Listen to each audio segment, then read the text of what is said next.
Hi friends, ಎಲ್ಲರಿಗೂ ನಮಸ್ಕಾರ. ಹೇಗಿದ್ದೀರಿ? ಎಲ್ಲರೂ ಆರಾಮಿದ್ದೀರಿ ಅಂತ ಅಂದ್ಕೊಂಡೀನಿ. ನಾನು ಕೂಡ ಆರಾಮಿದ್ದೀನಿ. ಇವತ್ತಿನ ಲಾಗು ಹುಣಸೆ ತೊಕ್ಕು ಮಾಡೋದು, ಅಂದರೆ ಹುಣಸೆ ಚಟ್ನಿ ಹಾಕೋದು, ಈ ವಿಡಿಯೋ ನಿಮ್ಮ ಜೊತೆ ಶೇರ್ ಮಾಡ್ತಿದ್ದೀನಿ. ಇದು ಈಗ ಹುಣಸೆ ತೊಕ್ಕು ಹಾಕೋ ಟೈಮೇ, ಸೀಸನು. ಇದು ಸೀಸನ್ ಮುಗಿದ್ರೆ ಹುಣಸೆಕಾಯಿ ಸಿಗೋಂಗಿಲ್ಲ, ಹುಣಸೆ ಹಣ್ಣು ಆಗ್ತದೆ. ಅದಕ್ಕೋಸ್ಕರ ನೋಡಿ, ಈಗ ಹುಣಸೆಕಾಯಿ ಇದ್ದವು. ನಾನು ಒಂದು ಸ್ವಲ್ಪ ಹುಣಸೆ ತೊಕ್ಕು ಅಂದರೆ ಹುಣಸೆ ಖಾರ ಹಾಕ್ಕೋಬೇಕಂತೇಳಿ ಈಗ ಇದನ್ನೆಲ್ಲ ಈ ಥರ ಸ್ವಚ್ಛ ಮಾಡ್ಕೊಬೇಕು. ಈ ಥರ ಕಡ್ಡಿನೆಲ್ಲ ತೆಗೆದು ಇಟ್ಕೋಬೇಕು. ನೋಡಿ, ನಾನು ಈಗ ಇದೆಲ್ಲ ಕಡ್ಡಿ ತೆಗೆದು ಇಟ್ಕೊಂಡಿನಿ. ಈ ಥರ ಮುರಿದ್ರೇ ಕಡ್ಡಿ ಎಲ್ಲ ಬರ್ತಾವೆ. ಅದ್ರ ಒಳಗೆ ಒಂದು ಸ್ವಲ್ಪ ಈ ಥರ ಗುಂಜಿರ್ತದೆ ನೋಡಿ, ನಿಮ್ಗೆ ಕಾಣಿಸ್ತಿರ್ಬೇಕು. ಈ ಥರ ಇರ್ತಾವೆ. ಅದೆಲ್ಲ ತೆಗೆದು ಈಗ ನೀರಲ್ಲಿ ಹಾಕಿ ತೊಳ್ಕೊಬೇಕು ಒಂದೆರಡು ಸರ್ತಿ. ನಾನು ಈಗ ನೀರಾಗಿ ಹಾಕಿ ತೊಳ್ಕೊತಿದ್ದೀನಿ. ಈ ಥರ ಒಂದೆರಡು ಸರ್ತಿ ತೊಳ್ಕೊಬೇಕು. ಅದ್ರ ಮೇಲೆಲ್ಲ ದುಮ್ಮಿನ ಥರ ಇರ್ತದೆ ಮೇಲೆಲ್ಲ, ಅದು ಎಲ್ಲ ಹೋಗೋ ತನಕ ತೊಳಿಬೇಕು. ಅಂದರೆ ಚಟ್ನಿ ಚಲೋ ಇರ್ತದೆ. ಅದಾದಮೇಲೆ ಇವು ಒಂದು ಸ್ವಲ್ಪ ಹಣ್ಣುಗಾಯಿ ಸ್ವಲ್ಪ ಒಣಗಿದ್ದವು. ಅದನ್ನೇನು ಮಾಡ್ತೀನಿ ಅಂದರೆ ಬಿಸಿನೀರಾಗಿ ಹಾಕಿ ಒಂದು ಸ್ವಲ್ಪನೇ ಕುದಿಸ್ಕೊತೀನಿ. ಇವನ್ನೆಲ್ಲ ತೆಗೆದಿಟ್ಟಿದ್ದೆ. ಈಗ ಅವು ಉಪಯೋಗ ಬರ್ತಾವೆ. ಇವನ್ನೆಲ್ಲ ಹಾಫ್ ಅಂದರೆ ಕಟ್ ಮಾಡ್ತೀನಿ. ಪಾತ್ರೆ ಒಳಗೆ ಇಡೋಂಗಿಲ್ಲ. ಇದನ್ನೆಲ್ಲ ಕುದಿಸ್ಕೊತೀನಿ. ಒಂದು ಸ್ವಲ್ಪ ಬಿಸಿನೀರು ಹಾಕಿ, ಕುದಿಯೋ ನೀರು ಹಾಕಿದರೆ ಸಾಕು. ಈಗ ಒಂದು ಸ್ವಲ್ಪ ಬಿಸಿ ಮಾಡ್ತೀನಿ. ಒಂದು ಕುದಿ ಬಂದರೆ ಸಾಕು ನೋಡಿರಿ. ಇಷ್ಟ ಆದರೆ ಅದು ಆರಬೇಕಲ್ಲ, ಆರೋ ತನಕ ಅವು ಮೆತ್ತಗಾಗ್ತವೆ. ಅಲ್ಲಿ ತನಕ ಏನು ಮಾಡಬೇಕಂದ್ರೆ, ಈಗ ಮೆಂತ್ಯ ತೊಗೊಂಡಿದ್ದೀನಿ. ಒಂದು ಬಟ್ಲ, ಸಣ್ಣ ಬಟ್ಲನಿಂದ ಒಂದು ತೊಗೊಂಡಿದ್ದೀನಿ. ಅದು ತರಿಯಾಗಿ ರುಬ್ಕೋಬೇಕು, ಪುಡಿ ಮಾಡ್ಕೋಬೇಕು. ಈಗ ಪುಡಿ ಆಯಿತು ನೋಡಿರಿ. ಇಷ್ಟ ಆದರೆ ಸಾಕು. ತರಿ ಆಗಬೇಕು, ನುಣ್ಣಗೇನು ಆಗಬಾರ್ದು. ಮೆಂತ್ಯದ ಕಾಳು ಇವು. ಈಗ ಇದನ್ನು ಒಂದು ಬೌಲ್ಗೆ ಹಾಕ್ಕೊಂಡು ನೋಡಿ, ಈಗ ಒಂದು ಬೌಲ್ಗೆ ಹಾಕ್ಕೊತಿದ್ದೀನಿ. ಇಷ್ಟಿದೆಯಲ್ಲ, ಇದು ಅರ್ಧ ಬೌಲ್ಕಿನ್ನ ಜಾಸ್ತಿ ಆಗ್ತದೆ ನೋಡಿರಿ. ನೀರು ಹಾಕಿ ನಾವು ನೆನೆಸಿದ್ವು ಅಂದರೆ ಉಬ್ಕೊಂಡು ಬರ್ತದೆ ನೋಡಿ. ಇದು ಅರ್ಧ ಬಟ್ಲಕ್ಕಿಂತ ಜಾಸ್ತಿನೇ ಆಗ್ತದೆ. ಈಗ ಮುಚ್ಚಿ ಇಡ್ತೀನಿ. ಇದಾದಮೇಲೆ ಏನು ಮಾಡ್ಬೇಕಂದ್ರೆ, ಈಗ ಹುಣಸೆಕಾಯಿ ನಾವು ತೊಳ್ಕೊಂಡಿದ್ವಲ್ಲ, ಅದನ್ನೆಲ್ಲ ನೀರಿಲ್ದಂಗೆ ಒರೆಸ್ಕೋಬೇಕು. ಈಗ ನಾನು ಒಂದು ಬಟ್ಟೆ ಮೇಲೆ ಹಾಕ್ಕೊಂಡು, ಕಾಟನ್ ಬಟ್ಟೆ ಮೇಲೆ ಹಾಕಿ ಒರೆಸ್ಕೋತೀನಿ. ನೀರಿಲ್ಲಾರ್ದಂಗೆ, ಅಂದರೆ ತಂಪಿರಬಾರ್ದು, ತಂಪಿಲ್ಲಾರ್ದಂಗೆ ಒರೆಸ್ಕೋಬೇಕು. ಈ ಥರ ನಾನು ಒರೆಸ್ಕೋತಿದ್ದೀನಿ ನೋಡಿ. ಈಗ ಒರೆಸ್ಕೊಂಡ್ಮೇಲೆ ಏನು ಮಾಡಬೇಕು, ಒಳ್ಳೆನಾಗ ಹಾಕ್ತೀನಿ. ನಾನು ನೆಲದಾಗ ಇರ್ತದಲ್ಲ ನಮ್ಮ ಕಡೆ ಎಲ್ಲ ಈ ಥರನೇ, ನೆಲದಾಗೆ ಅಂದರೆ ಕೆಳಗಡೆ ಹಾಕಿರ್ತಾರಲ್ಲ, ಆ ಥರ ಒಳ್ಳೆದೇ ಇದು. ಆ ಥರ ಒಳ್ಳೆನಾಗ ಹಾಕಿ ಅಂದರೆ ಕುಟ್ಕೊತೀನಿ. ಫಸ್ಟಿಗೆ ಏನು ಮಾಡಬೇಕು, ಸ್ವಲ್ಪನೇ ಉಪ್ಪಾಕಿ ಕುಟ್ಕೋಬೇಕು. ಈ ಥರ ನಾ ಕುಟ್ಕೋತಾ ಇದ್ದೀನಲ್ಲ, ಆ ಥರ ಕುಟ್ಕೋಬೇಕು. ಈಗ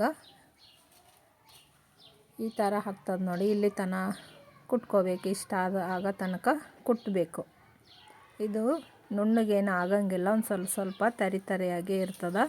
ಇಲ್ಲಿ ತನಕ ಕುಟ್ಕೋಬೇಕು. ಈ ಥರ ನಾವು ಕುಟ್ಕೊಂಡ್ಮೇಲೆ ಏನು ಮಾಡಬೇಕು, ಒಂದು ಪಾತ್ರೆಗೆ ತೆಗೆದಿಟ್ಕೋಬೇಕು ಇದನ್ನೆಲ್ಲ. ಈಗೆಲ್ಲ ಕುಟ್ಟೋದಾಯಿತು. ಇದಕ್ಕೂ ಒಂದು ಬಟ್ಲಷ್ಟು ಉಪ್ಪು ಹಾಕಿದ್ದೀವಿ ನೋಡಿ ಫ್ರೆಂಡ್ಸ್.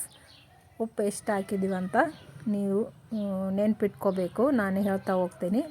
ಈಗ ಇದನ್ನೆಲ್ಲ ತೆಗೆದಿಟ್ಕೋತೀನಿ ಒಂದು ಪಾತ್ರೆಗೆ. ಅದಾದಮೇಲೆ ಏನು ಮಾಡಬೇಕು, ಇವು ಬಿಸಿನೀರಾಗಿ ಹಾಕಿದ್ದೀವಲ್ಲ ಮೆಣಸಿನ್ಕಾಯಿ, ಅವನ್ನ ಈಗ ಕುಟ್ಕೋಬೇಕು. ಅದನ್ನು ಒಂದು ಸ್ವಲ್ಪ ರುಬ್ಕೋಬೇಕು. ಈಗ ಒಳ್ಳಗಾಕಿ ಅವನ್ನ ಈಗ ಉಪ್ಪು ಹಾಕಿ ರುಬ್ಕೋತೀನಿ ನೋಡಿ. ಕುಟ್ಕೋತೀನಿ, ಒಣಕಿಯಿಂದ ಕುಟ್ಕೋತೀನಿ. ನಾವು ಕುಟ್ಟೋದು ಅಂತೀವಿ, ಒಂದೊಂದು ಕಡೆ ಒಂದೊಂದು ಹೇಳ್ತಾರೆ. ಈಗ ಇದಕ್ಕೂ ಒಂದು ಬಟ್ಲ ಉಪ್ಪು ಹಾಕಿ ಕುಟ್ತಿದ್ದೀನಿ. ಇದು ಮೆಂತ್ಯದ ಬಟ್ಲ ಯಾವತ್ತು ತೊಗೊಂಡಿದ್ದೀವೋ ಅದೇ ಬಟ್ಲನೇ ಹಾಕಬೇಕು ನೋಡಿ ಫ್ರೆಂಡ್ಸ್.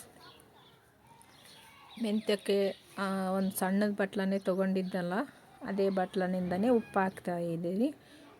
ಈಗ ನೋಡಿ, ಇದೇನು ಸಣ್ಣಕ್ಕೆ ಅಂದರೆ ನುಣ್ಣಗಾಗೋದೇನು ಬೇಡ. ಇದನ್ನು ತರಿಯಾಗಿ ಕುಟ್ಕೋತೀನಿ ನೋಡಿ ಫ್ರೆಂಡ್ಸ್. ಈಗ ಈ ಥರ ಕುಟ್ಕೋಬೇಕು ನೋಡಿ. ಇನ್ನೊಂದು ಸ್ವಲ್ಪ ಇದು ಕುಟ್ಟಬೇಕು. ಈ ಥರ ಒರೆಸಿದ್ರೂ ನುಣ್ಣಗಾಗ್ತದೆ. ಈಗ ಇದನ್ನು ತೆಗೆದಿಟ್ಕೊತೀನಿ ನೋಡಿ ಫ್ರೆಂಡ್ಸ್. ಅಲ್ಲೇ ಒಂದು ಕಡೆ ಇಡ್ತೀನಿ, ಒಳ ಮೇಲೇ. ಈ ಥರ ಇಟ್ಕೊಂಡ್ರೆ ಏನು ಆಗ್ತದಂದರೆ ಮತ್ತು ಬೇರೆ ಏನಾದರೂ ಕುಟ್ಕೊಳಕ್ಕೆ ಬರ್ತದೆ. ಇದಕ್ಕೆ ಮತ್ತು ಇನ್ನೊಂದು ಸ್ವಲ್ಪ ಇವು ಹಣ್ಣು ಮೆಣಸಿನ್ಕಾಯಿ ಇದ್ದವು, ಇವೇನು ಬಿಸಿನೀರಾಗ ಹಾಕೋದೇನು ಬೇಡ ಅಲ್ಲ, ಅದಕ್ಕೆ ಹಂಗೇ ಕುಟ್ಕೋತೀನಿ. ಇದಕ್ಕೂ ಒಂದು ಬಟ್ಲ ಉಪ್ಪು ಹಾಕ್ತಿದ್ದೀನಿ ನೋಡಿ. ಇದನ್ನು ಅದೇ ಥರನೇ ತರಿನೇ ಕುಟ್ಕೋಬೇಕು ನೋಡಿ ಫ್ರೆಂಡ್ಸ್. ಈ ಥರ ಮಾಡಿ ನೀವು ಅನ್ನಕ್ಕೆ, ಬಿಸಿ ಬಿಸಿ ಅನ್ನಕ್ಕೆ, ಬಿಸಿ ರೊಟ್ಟಿಗೆ, ಬಿಸಿ ಚಪಾತಿಗೆ, ದೋಸೆಗೆ, ಮತ್ತು ನೀವು ಯಾವುದ್ರ ಜೊತೆನಾದರೂ ತಿನ್ಬೋದು. ಈಗ ಇದನ್ನು ಸಣ್ಣಕ್ಕಾಯ್ತು ನೋಡಿ ಫ್ರೆಂಡ್ಸ್. ಈ ಥರನೇ ರುಬ್ಕೋಬೇಕು. ಅಂದರೆ ಈ ಒಣಗಿ ಒಳ್ಳು ಇದ್ದರೆ ಏನು ಬೇಕಾದರೂ ನಾವು ಕುಟ್ಕೊಂಡು ಮಾಡ್ಕೋಬೋದು. ಈ ಥರ ಮಾಡ್ಕೋತಿದ್ದೀನಿ ನೋಡಿ. ಇದನ್ನು ಈಗ ರೆಡಿ ಆಯಿತು. ಇದು ಖಾರನು ಒಂದು 10 to 15 ನಿಮಿಷದೊಳಗೇ ನಾವು ಹುಣಸೆ ಚಟ್ನಿ ಮಾಡ್ಕೋಬೋದು. ಇದನ್ನು ರೆಡಿ ಆಯಿತು ನೋಡಿ ಫ್ರೆಂಡ್ಸ್. ಇದನ್ನು ಈಗ ತೆಗೆದಿಟ್ಕೊತೀನಿ. ಈ ಥರನೇ ಎಲ್ಲ ತೆಗೆದಿಟ್ಕೊಂಡ್ಮೇಲೆ ಏನು ಮಾಡಬೇಕು, ಒಂದು ಸ್ವಲ್ಪ ನಾನು ಬೆಳ್ಳುಳ್ಳಿ ಬಿಡಿಸಿ ಇಟ್ಕೊಂಡಿದ್ದೆ, ಅವನ್ನು ಈಗ ಹಾಕ್ತೀನಿ ನೋಡಿ. ಅವು ಒಂದು ಬಟ್ಲದಷ್ಟಿದ್ದವು. ಅದಾದಮೇಲೆ ಜೀರಿಗೆ ಒಂದು ಅರ್ಧ ಬಟ್ಲ ಇಷ್ಟು ಹಾಕಿ ಅದನ್ನು ತರಿನೇ ಕುಟ್ಕೋಬೇಕು. ಈಗ ತರಿ ಎಲ್ಲ ಅದು ಆಯಿತು ನೋಡಿ ಫ್ರೆಂಡ್ಸ್. ತರಿ ಆದಮೇಲೆ ಜೀರಿಗೆ ಬೆಳ್ಳುಳ್ಳಿ 2 ಈಗ ಖಾರನ ಹಾಕಿ ರುಬ್ಕೊತೀನಿ. ಅದರ ಒಳಗೇ ಕುಟ್ಕೋತೀನಿ ನೋಡಿ. ಈ ಥರ ಕುಟ್ಕೋಬೇಕು. ಈಗಲೇ ವಾಸನೆ ಅಂದರೆ ಎಷ್ಟು ಚಲೋ ಬರ್ತಿತ್ತು ಅಂದರೆ ಅವಾಗೇ ಊಟ ಮಾಡಬೇಕು ಅಂತ ಅನಿಸ್ತಿತ್ತು. ಅಷ್ಟು ವಾಸನೆ ಬರ್ತಿತ್ತು ನೋಡಿ ಫ್ರೆಂಡ್ಸ್. ಜೀರಿಗೆ ಮತ್ತು ಬೆಳ್ಳುಳ್ಳಿ ಖಾರ ಎಲ್ಲ ಹಾಕಿದ ಮೇಲೆ ಅಷ್ಟು ಸ್ಮೆಲ್ಲು ಸೂಪರಾಗಿ ಬರ್ತಿತ್ತು. ಈಗ ಎರಡೂ ಮಿಕ್ಸ್ ಮಾಡಿದ ಮೇಲೆ ಈಗ ನಾವು ಹುಣಸೆಕಾಯಿ ಕುಟ್ಟಿಟ್ಕೊಂಡಿದ್ವಲ್ಲ ತರಿ ಅದನ್ನು ಹಾಕಿ ಈಗ ಎಲ್ಲ ಮಿಕ್ಸ್ ಮಾಡೋ ಥರನೇ ಮತ್ತೆ ಕುಟ್ಕೋಬೇಕು. ನಿಮಗೆ ಕಾಣಿಸ್ತಿರ್ಬೇಕು, ಲೈಟು ಒಂದು ಸ್ವಲ್ಪ ಡಿಮ್ ಆಗಿದೆ ನಮ್ಮ ಮನೆಯಾಗ. ನಿಮ್ಗೆ ಹೆಂಗೆ ಕಾಣಿಸ್ತಿದೆ ಅಂತ ಗೊತ್ತಿಲ್ಲ, ನನಗಂತೂ ಒಂದು ಸ್ವಲ್ಪ ಡಿಮ್ಮಾಗೆ ಕಾಣಿಸ್ತಿದೆ. ಇದು ಈಗ ನಮಗೆ ಕಲರ್ಗೆ ಎಷ್ಟು ಬೇಕೋ ಅಷ್ಟು ಈಗ ಅರಿಶಿನದ ಪುಡಿ ಹಾಕ್ತಿದ್ದೀನಿ ನೋಡಿ ಫ್ರೆಂಡ್ಸ್. ಈಗ ಅರಿಶಿನದ ಪುಡಿ ಹಾಕಿ ಮತ್ತೊಂದು ಸ್ವಲ್ಪ ಕುಟ್ಕೋಬೇಕು. ಈ ಥರ ನೋಡಿ ಎಲ್ಲ ಮಿಕ್ಸ್ ಆಗಬೇಕು. ಎಲ್ಲ ಮಿಕ್ಸ್ ಆಗೋ ಹಂಗೆ ಈಗ ಈ ಥರ ರುಬ್ಕೊಂಡಂಗೆ ಮಾಡಬೇಕು. ಇದು ಕುಟ್ಟಿದರೆ ಇವಾಗ ಒಂದು ಸ್ವಲ್ಪ ನೀರಾಗಿರ್ತದಲ್ಲ, ಕುಟ್ಟಿದರೆ ಏನಾಗ್ತದಂದರೆ ಕಣ್ಣಿಗೆ ಸಿಡಿತದ. ಈಗ ಈ ಹುಣಸೆಕಾಯಿ ಬೀಜ ಆಗಿದ್ವು ಅದನ್ನೆಲ್ಲ ತೆಗ್ದಿದ್ದೀನಿ. ಈಗ ಇದು ನೋಡಿ, ನಾವು ಆವಾಗಲೇ ನೆನೆಸಿಟ್ಟಿದ್ವಲ್ಲ ಮೆಂತ್ಯ, ತರಿ ರುಬ್ಕೊಂಡು ಅದು ನೀರಾಗಿ ನೆನೆಸಿಟ್ಟಿದ್ವಲ್ಲ ಅದನ್ನು ಹಾಕ್ಕೋಬೇಕು. ಲಾಸ್ಟಿಗೆ ಕೊನೆಗೆ ಹಾಕ್ಕೋಬೇಕು. ಇದು ಹಾಕಿ ಮಿಕ್ಸ್ ಮಾಡಿಕೊಂಡ್ರೆ ಸಾಕು. ಇದು ಮಿಕ್ಸ್ ಮಾಡಿಕೊಂಡ್ರೆ ಚಟ್ನಿ ಈ ತೊಕ್ಕು ರೆಡಿ ಆದಂಗೆ. ನಾನು ಕೈಯಿಂದನೇ ಮಿಕ್ಸ್ ಮಾಡ್ತಿದ್ದೀನಿ ನೋಡಿ ಫ್ರೆಂಡ್ಸ್. ಈ ಥರನೇ ಎಲ್ಲ ಕಡೆ ಕಲಿಬೇಕು. ಎಲ್ಲ ಕಡೆನೇ ಅದು ಮಿಕ್ಸ್ ಆಗಬೇಕು. ಆ ಥರ ಕಲಿಸ್ಕೋಬೇಕು. ಇವಾಗಲೇ ಕಲಿಸ್ಕೊಂಡ್ರೆ ಈಗ ಚಟ್ನಿ ರೆಡಿ ಆಗ್ತದೆ. ಇದು 1-2 ದಿನ 3 ದಿನ ಇಟ್ಟು ತಿಂದ್ರೇ ಸೂಪರಾಗಿರ್ತದೆ. ಈಗ ನೋಡ್ತಿದ್ರೇ ಬಾಯಾಗ ನೀರು ಬರ್ತಾವ ನಮ್ಗೆ. ಅಷ್ಟೊಂದು ಕಲರ್ಫುಲ್ಲಾಗಿದೆ. ಹಂಗೆ ಸ್ಮೆಲ್ಲೂ ಅಷ್ಟೊಂದು ಚಲೋನೇ ಬರ್ತದೆ.